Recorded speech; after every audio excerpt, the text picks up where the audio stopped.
The three of them, Descartes, René Descartes, Immanuel Kant, and Jeremy Bentham, really provide, even though they lived at different historical periods, they provide a lot of the background noise about how we think about animals now. Descartes believed that animals didn't have minds at all. He believed that they were unable, that they were not sentient for all intents and purposes. He saw animals as being like machines, except they were machines made by God as opposed to machines made by humans. So he used to do some pretty brutal experiments on animals, and they had not invented anesthesia at that point. So he would nail dogs down on boards and cut them open without anesthesia. They would scream.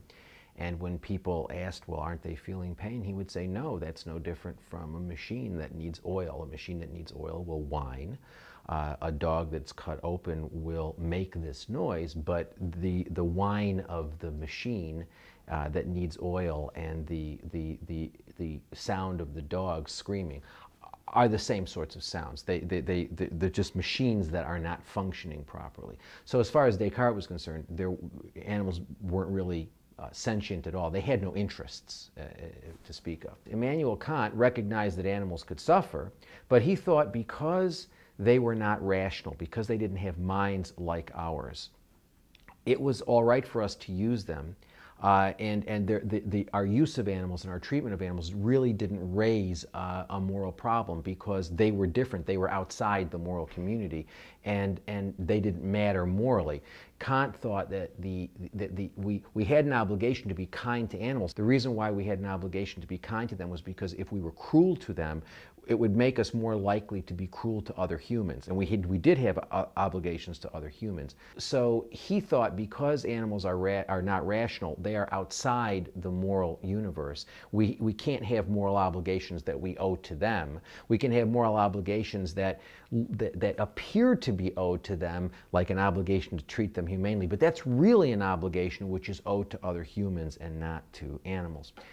Then you have Bentham. Bentham comes along, and Bentham is in many ways, in my judgment, probably the most important, certainly for present purposes, because I think most of us, most people now in Western society subscribe to some version of Bentham's view that Bentham thought, well, you know, animals, they may be rational, maybe not, but who cares? They can suffer, so they matter.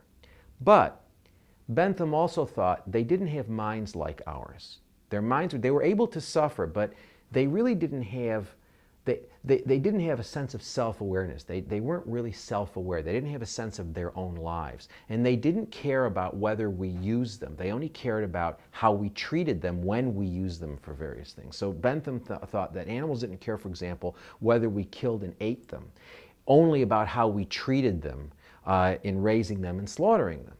And this is a position that was articulated by Bentham a couple hundred years ago, and I would maintain that it is the basis of the animal welfare view now. I think that's what most people think, that animals are really, they're different from us, and they don't really care about what we do with them. They just care about how we treat them. So our obligation is only to treat them humanely. We don't really look at questions of use. We only look at questions of treatment. My view differs from that in the sense that I think that use does matter. I think issues of use do matter. I think that sentient beings do have an interest in their lives, and that the rights position that I articulate is we ought not to be using them. I mean, whether they may have minds different from ours, they may not. It's hard to know what goes on, and it's hard for me to know what's going on in your mind, and it's really difficult to understand what the cognitions of a member of another species are like. But even if their minds are not like ours, so what? They can suffer, and they have interests, and they have minds, and they care about what happens to them.